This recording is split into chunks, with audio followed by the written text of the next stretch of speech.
Major funding for KPBS Evening Edition has been made possible in part by Anderson Plumbing, Heating and Air, proud to support the mission of KPBS and privileged to serve San Diego clients. Anderson Plumbing, Heating and Air, helping homeowners maintain drain, heating, and cooling systems since 1978.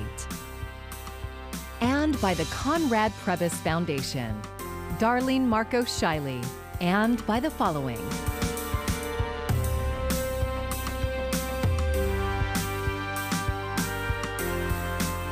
And by viewers like you.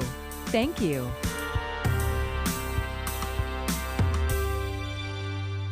Good evening. It's Wednesday, October 27th. Thank you for joining us. I'm Maya Trabulsi, and we begin tonight with what some say is a game changer in the fight against COVID-19. Top health officials now moving the needle when it comes to getting 28 million children in the U.S. vaccinated.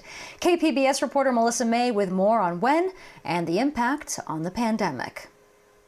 If we can get a good portion of those 28 million children of this age group vaccinated, it's going to really help a lot to get the U.S. and San Diego in great shape. Dr. Eric Topol is the director of the Scripps Research Translational Institute. He spoke with KPBS's Midday Edition about the effort to get vaccines for children ages 5 to 11. Children are an important part. They're a vector or a conduit in this process. And so even though most children, if they got COVID, would get through it okay, some will get quite ill. The FDA is set to make a final decision to approve a lower dose of the Pfizer vaccine for these children. About 300,000 children in that age group live in San Diego. It's certainly an essential part of building our Delta immunity wall and then potentially subsequent versions of the virus, because we're well short of the population level immunity that we need to block this virus, to prevent the chain of spread. 2,200 children were a part of the Pfizer vaccine trials. Side effects have been similar to those experienced by adults and teens. There's a local reaction, arms discomfort, and fatigue and other symptoms that are kind of a mild flu case that can last a day or two. If authorized, children would receive 2 10-microgram doses of the Pfizer vaccine, a third less than the doses for those 12 and older, 21 days apart. With respect to efficacy for Pfizer, it was almost 91%, which is really quite striking. That is, protection from symptomatic infections in children age 5 to 11 was reduced by 91%. That's really impressive. The CDC will vote on whether to recommend the vaccine to this age group in November. There are ongoing trials of children younger than 5. Vaccine approval for that age group is not expected until early 2022. Melissa May, KPBS News.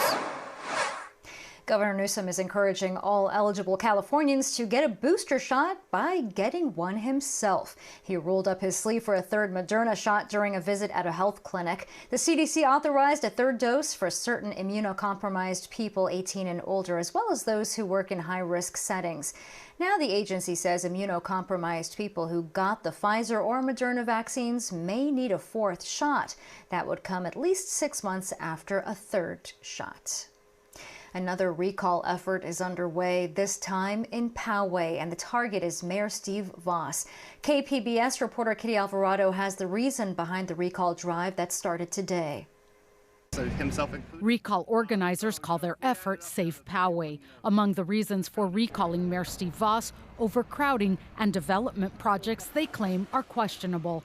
Recall leader Christopher Alp says Voss just doesn't care about the community's needs, and construction going up in this South Poway neighborhood is proof. At the end of the day, it's about removing a mayor who's not listening. When we say, yes, affordable housing, and when you get market rate housing and you get no community parks and you get no community involvement in that process, there's a big disconnect. Alps plans to run for mayor if the recall is successful. Development seemed to be the main issue the handful of people who showed up to the announcement were angry about, like Camille Stewart. 4 stories we don't need in Poway, okay? 3 stories, and the parking alone, they don't have enough parking. They're all going to be on my street. We reached out to Voss. He declined an interview but issued a written statement calling the recall phony and urging people not to sign the petition. but we were able to speak with a Voss supporter. Poway is such a great place to live and work and to raise my family. Brian Pepin is a resident of Poway. He questioned the cost of the recall. For the city to spend over $500,000 for a recall election, which will be less than 12 months from the regular election, I just think that's a terrible use of taxpayer resources. That doesn't make any sense.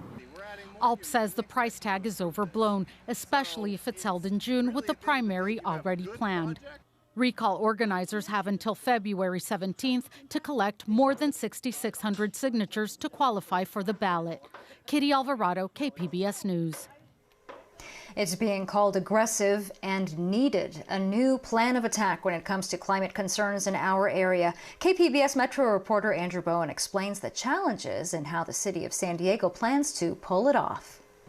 Net zero emissions means what it sounds like. When you do the math on the city's emissions, it comes out to zero. So San Diego will probably still be burning fossil fuels through gas-powered cars and buildings, but all those emissions would be offset by removing greenhouse gases from the atmosphere.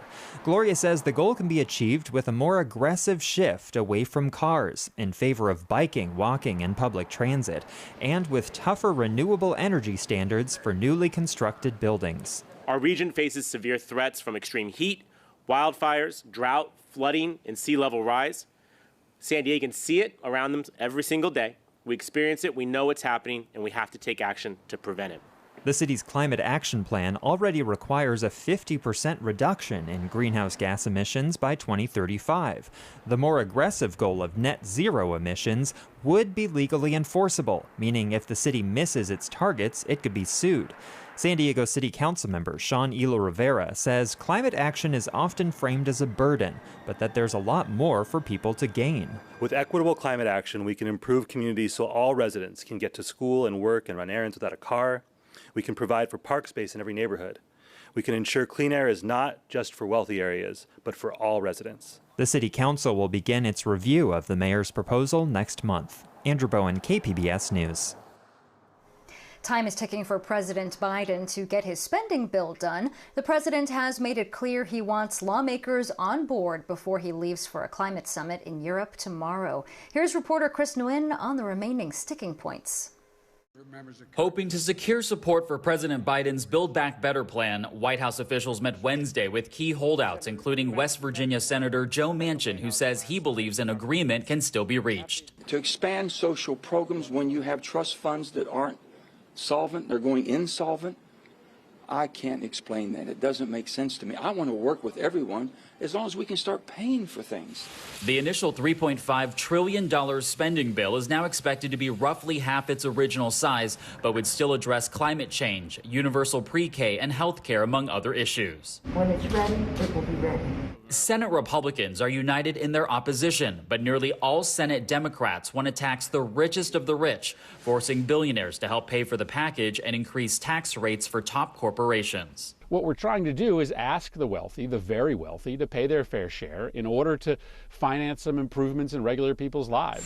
Progressives say a deal ahead of President Biden's trip to the G20 summit, followed by a United Nations climate conference, would strengthen his argument for a stronger global response to climate change. The big win on climate is in the Build Back Better Act, not the infrastructure bill. So we have to do both together to give him that credibility that he really needs to be able to go there with. The $1 trillion bipartisan infrastructure bill passed by the Senate has yet to be voted on in the House. Chris Nguyen, KPBS News. The number of flu cases in San Diego County is still relatively low, but health officials believe this season will be more severe than last year. The latest numbers released today show 229 lab-confirmed flu cases so far. That's compared to just 10 the same time last year. And that's because most people were still wearing masks and social distancing and staying home more often. It's recommended that everyone 6 months and older get a flu shot every year. Back in January, the Centers for Medicare and Medicaid Services introduced a landmark regulation. It requires all hospitals to post prices for every medical procedure that they offer.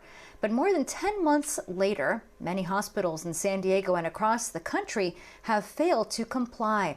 iNewsSource investigative reporter Chloe Wynn explains. If you go to a hospital for a procedure, you'll end up paying a price that was negotiated between the hospital and your health insurance provider. Historically, those prices have been kept private, but the landmark price transparency ruling changes that. Now, hospitals are required to make those prices public.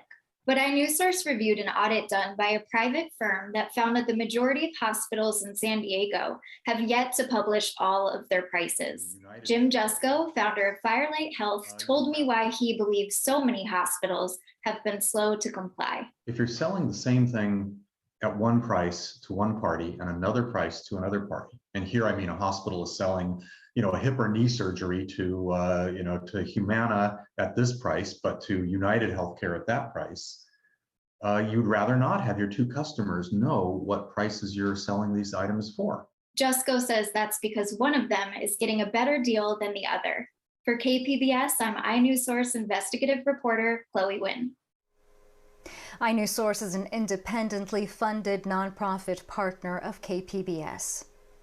The CDC is out with the new education campaigns meant to prevent drug overdose deaths. The 4 campaigns are aimed at young adults and provide information about the prevalence and dangers of fentanyl and the risks of mixing drugs. The CDC says that fentanyl can be hidden in drugs without the user's knowledge. Another goal is to reduce the stigma around drug use to support treatment and recovery. Opioid overdoses have spiked throughout the county. Narcan is a medication that can reverse that overdose if administered in time. KPBS North County reporter Tanya Thorne introduces us to Narcan Nate, a man on a mission to save lives. Made an announcement like, oh, it's Narcan Nate, and then, everybody just took off with it. Nathan Smitty is better known as Narcan Nate these days. That's because he trains people on administering Narcan and distributes the medication free of charge. So I'm giving 2 or 3 kits out, sometimes 4 to a person, and they're going through it faster than I can get to them. But he wasn't always an advocate for harm reduction. I overdosed for the first time when I was 19 in front of most of my family, and they really didn't know what to do. Smitty had a spiraling battle with drug use. He's originally from Tennessee, but a treatment center brought him to North County. He is now 29 and will be 3 years sober on Thursday. Now, he is a North County liaison for the organization A New Path, Parents for Addiction Treatment and Healing. They supply him with the Narcan he distributes. And it happens every day where people just walk away because they're not educated on the laws or how to respond, or they don't have Narcan, it's not available to them. And so that's the big reason why I do this. The Narcan that Nate distributes comes in these single-dose nasal sprays. And although small, they are powerful and could determine life or death on someone experiencing an opioid overdose. In the last 10 weeks, 46 lives have been saved from Nate's Narcan distribution. And this person had the death rattle. It's a sound that you can really never forget. Just fluid in the lungs, struggling to breathe, eyes peeled in the back of his head, blue.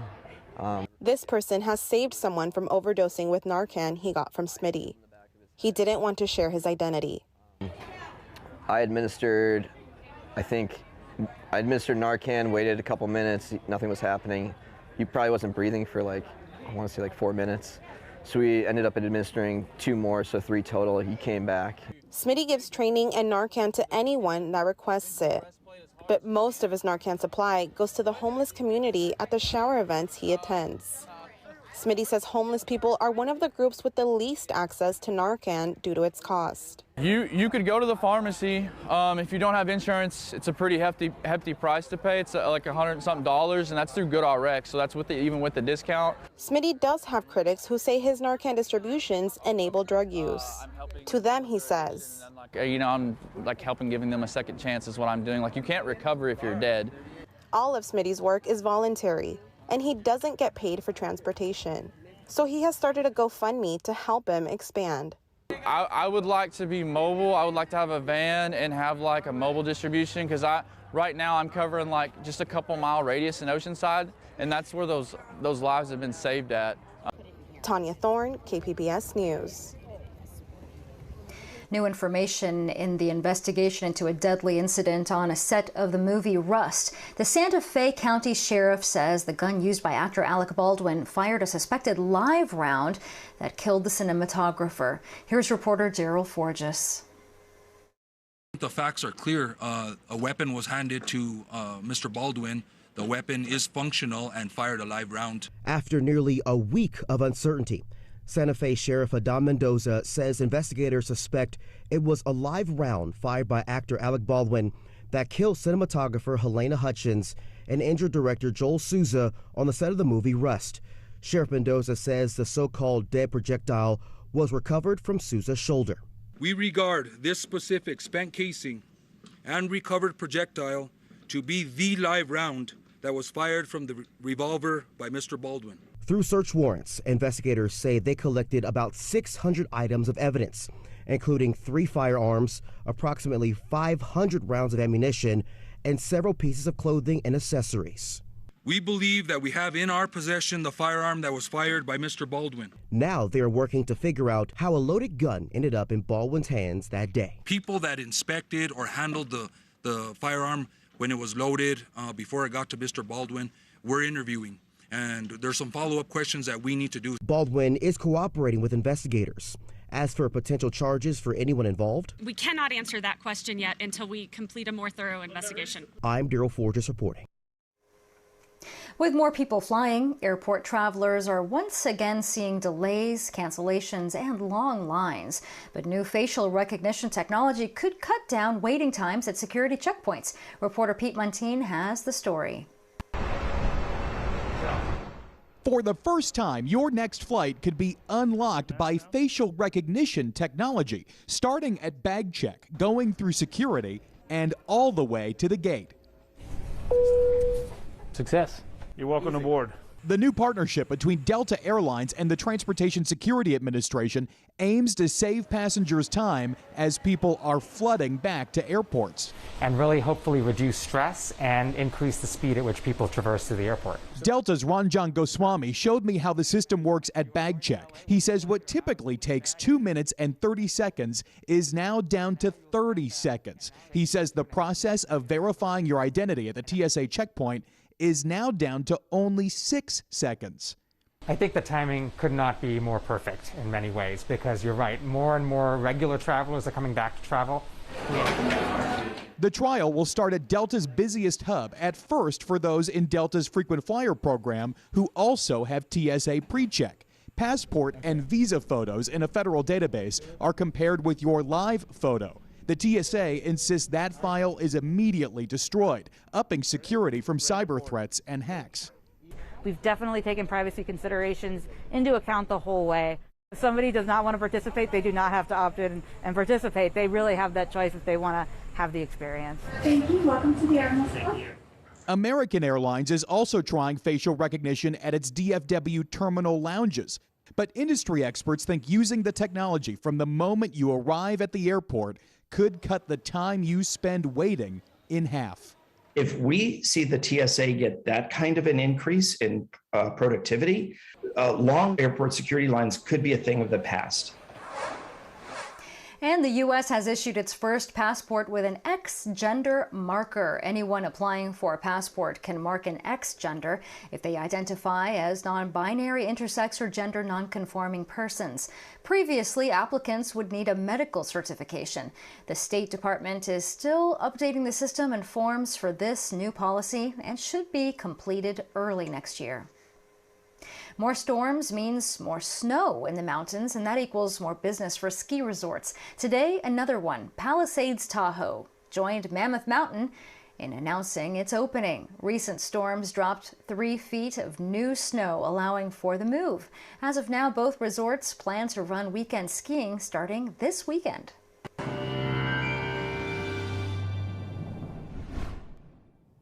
We're looking at a nice warming trend here over the next day or so, perhaps over the next 2 days, before we start to see cooler temperatures returning again later in the week and moving into the weekend. The warm up is thanks to the offshore flow that continues here for another day or so before that onshore flow returns and the cloud cover along with it. Temperatures as we head into tonight falling off into the upper 40s for you in Oceanside, 50s in Escondido and Ramona, mid 50s out for you in El Cajon. Thursday's looking like a gorgeous day. Slow moving area of high pressure here settles back on in. Lots of sunshine. Temperatures near the coast are certainly going to be very warm and in some spots above average for this time of year. Temperatures for you in Escondido getting up to 89 on your Thursday, upper 80s in Borrego Springs, low 60s in Mount Laguna, and El Cajon could get up into the low 90s there on Thursday. Friday, the weak onshore flow begins to make a return here, but it'll really pick up here as we head into the weekend. Across the interior sections,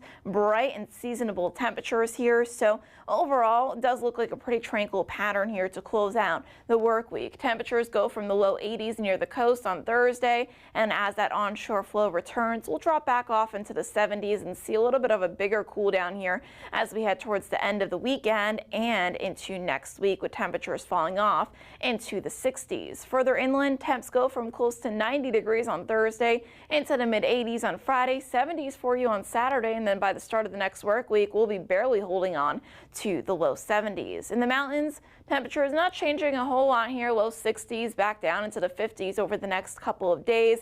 And in the deserts, pretty similar story. You're not seeing a big temperature drop off, but we will see a little bit of a cooling pattern here beyond Saturday, close to 90 degrees over the next couple of days, falling back into the low 80s as we head into next week. For KPBS News, I'm meteorologist Jessica Pash. The San Diego Asian Film Festival is back in person starting tomorrow with 130 films from 20 countries screening at 4 venues. KPBS arts reporter Beth Accomando has this preview. The pandemic forced us to play it safe by staying at home for the past year and a half. To celebrate the fact that we can now return to cinemas, San Diego Asian Film Festival is all about taking risks with its programming. Take Terminal USA. Hands up, who wants to die? Wow, it's really something. Like it's the kind of movie you'd watch on a dare. Artistic director Brian Hu is daring audiences to take a chance on this restored print of John Mortsugo's 1993 film. What it does is it shows that there's a certain kind of stereotype of Asian Americans being this model minority, or at least of being kind of like non-offensive. And he really wants to show how, one, that it's possible that they're not, but then it's also possible that under the surface, even of very normal looking Asian American families, you don't want to look under the hood. And so there's something so gratifying about that. In the documentary Inside the Red Brick Wall, it's the filmmakers who are not playing it safe as they document 2019 protests in Hong Kong. The filmmakers are amongst the protesters while this is all happening. No one knows it's going to happen. People are talking about we may not see each other again because this may be like Tiananmen Square in Hong Kong. But also getting a sense of the courage of these filmmakers to persist because they see these protesters are too, so they need to be there to document it all. This is historic. Then, Wheel of Fortune and Fantasy takes risks in its narrative structure with a trio of stories about chance. It's such a joy to see a director know how to squeeze every ounce of drama from unexpected directions. Not in any like melodramatic or scandalous way, but in a way that really cuts to the moral stakes or the possibilities of tension on screen. Master filmmaking is also on display in the newly restored 70s melodrama Execution in Autumn from Lee Sing. And he passed away in August. Now we really must show this movie. In part because I think Taiwan cinema is associated with sort of these art films from the 80s, 90s, and 2000s. But let's talk about what happened before. And this is also kind of a juicy drama of ethics and family that really stretches our definitions of family. Beyond the infinite 2 minutes stretches a single take into a quirky film about a guy who discovers a 2-minute delay between a security camera and what he sees on his computer. And this leads to some time travel shenanigans. But there's something about the single take in a single location now, especially since we've been at home all this time, that I think has a special meaning. I just love seeing people who make so much out of so little. Making a lot out of a little is also at the heart of Lumpia, a film that director Patricio Ginelsa says was inspired by El Mariachi. If that movie was about a Mexican hero that used a guitar as a weapon, what would be the Filipino version? And the best thing we could think of was like, oh, what about a Filipino guy who wears a barong Tagalog and just throws lumpia? That's what my brother said. And he was just joking around. And I go, wait a minute, there's something there visually. Janelsa shot the film on an 8mm camcorder starting in the 1990s, says Who. And it became something of a cult hit amongst Filipino Americans because it spoke directly to their cultural uniqueness, but from the perspective of not necessarily like historical trauma, but from let's have fun with this. Let's go in the theater and celebrate each other through a superhero movie. It's lumpia, the Filipino egg roll. The motives of the lumpia man are still unknown. Now there's a crowdfunded sequel called Lumpia with a Vengeance. Both will screen at the festival, and Janelsa has this disclaimer about the movies. We didn't waste any real lumpia on set. We made sure that any real cooked lumpia was eaten properly, but anytime that it was thrown, it was actually a fake prop that I got through eBay. So check out the buffet of films being served up by San Diego Asian Film Festival and enjoy some cinematic treats. Beth Accomando, KPBS News. Americans are expected to spend $10 billion on Halloween this year, so how do you know that you won't be wearing the same costume as someone else? Well, Google Trends has released its 2021 Frightgeist, which lists the most searched costumes. You might not be too surprised to learn that the witch costume takes the top spot. Other character-inspired costumes in the top 10 include Cruella de Vil and Harley Quinn. And if you're afraid of clowns, then you might be disappointed to see it listed in the top 10, as well as rabbits, dinosaurs, and cowboys. Fairies are number 6 nationally, but number 1 here in San Diego. Expect to see a lot of fairies. You can find tonight's stories on our website, kpbs.org. Thanks so much for joining us tonight. I'm Maya Trabulsi. Have a great evening. Major funding for KPBS Evening Edition has been made possible in part by Anderson Plumbing, Heating and Air, proud to support the mission of KPBS and privileged to serve San Diego clients. Anderson Plumbing, Heating and Air, helping homeowners maintain drain, heating, and cooling systems since 1978. And by the Conrad Prebys Foundation, Darlene Marco Shiley, and by the following.